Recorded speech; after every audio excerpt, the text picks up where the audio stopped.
बिहार की राजनीति में होली के बाद बड़ा बदलाव दिख सकता है। मुख्यमंत्री नीतीश कुमार के बेटे निशांत कुमार बहुत जल्द सक्रिय राजनीति में प्रवेश करने वाले हैं। पार्टी संगठन के भीतर उनकी एंट्री को लेकर माहौल तैयार हो चुका है और मार्च में होने वाले राष्ट्रीय अध्यक्ष के चुनाव को इसी बदलाव की चाबी मानी जा रही है। संकेत साफ है कि नीतीश कुमार पार्टी की कमान अपने बेटे निशांत को सौंपने की तैयारी कर रहे हैं। जेडीयू की स्थापना साल 2003 में हुई थी। पिछले 22 सालों में पार्टी का चेहरा, दिशा, रणनीति सब कुछ नीतीश कुमार के इर्द गिर्द ही घूमता रहा। अब पहली बार पार्टी में शीर्ष स्तर पर नेतृत्व परिवर्तन की चर्चा इतनी स्पष्ट है। दैनिक भास्कर की रिपोर्ट के अनुसार अंदर ही अंदर पार्टी में एक सहमति बन चुकी है। अगर किसी को नीतीश कुमार के बाद पार्टी को संभालना है तो वो निशांत कुमार ही होंगे। उनकी एंट्री का तरीका भी बिल्कुल सुनियोजित है। पहले संगठन में प्रवेश, फिर मध्य स्तरीय जिम्मेदारियां और अंत में राष्ट्रीय स्तर की भूमिका। 23 जनवरी 2026 को पटना के एक सरस्वती पूजा समारोह में एक ऐसी घटना हुई जिसने सियासी चर्चा को और हवा दे दी। समारोह में निशांत पहले से मौजूद थे। जब मुख्यमंत्री नीतीश पहुंचे तो केंद्रीय मंत्री और जेडीयू के कद्दावर नेता ललन सिंह ने निशांत के कंधे पर हाथ रखते हुए मुस्कुराकर कहा, अब बोल दीजिए, मान जाएंगे, आज बोल ही दीजिए। नीतीश समझते हुए अनजान बने रहे और निशांत बस हल्के से मुस्कुराकर आगे बढ़ गए। ये दृश्य भले ही चंद सेकंड का था, लेकिन संदेश साफ था। पार्टी के बड़े नेता अब खुलकर चाहते हैं कि निशांत सक्रिय राजनीति में आए।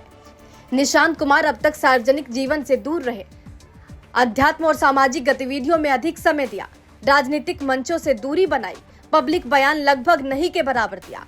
लेकिन जेडीयू के नेताओं और कार्यकर्ताओं के बीच उनकी स्वीकार्यता, कई जिलों में उनके समर्थन में लगे पोस्टर, लिखे गए नारे और पटना में मुकुंद सेना नामक समर्थक समूह ने उनकी एंट्री को लेकर जो भूख हड़ताल किया, ये सब स्पष्ट करता है कि पार्टी का कैडर उन्हें उत्तराधिकारी मानने को तैयार है।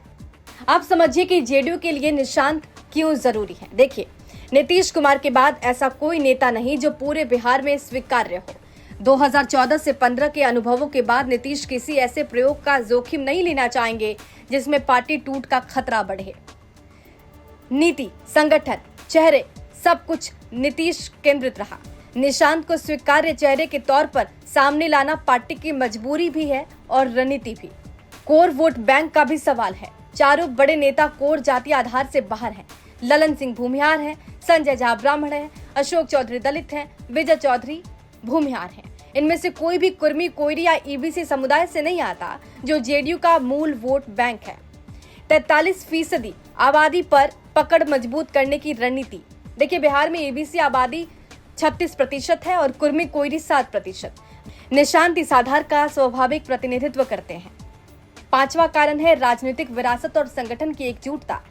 निशांत नीतीश के इकलौते बेटे हैं। नेताओं और कार्यकर्ताओं में यह भरोसा है कि वो पार्टी को टूटने नहीं देंगे और नीतीश की लाइन को आगे बढ़ाएंगे। सदस्यता अभियान से संगठन चुनाव तक जेडीयू में अंदरूनी गहमागहमी तेज हो गई है। 1 करोड़ नए सदस्य जोड़ने का लक्ष्य रखा गया है।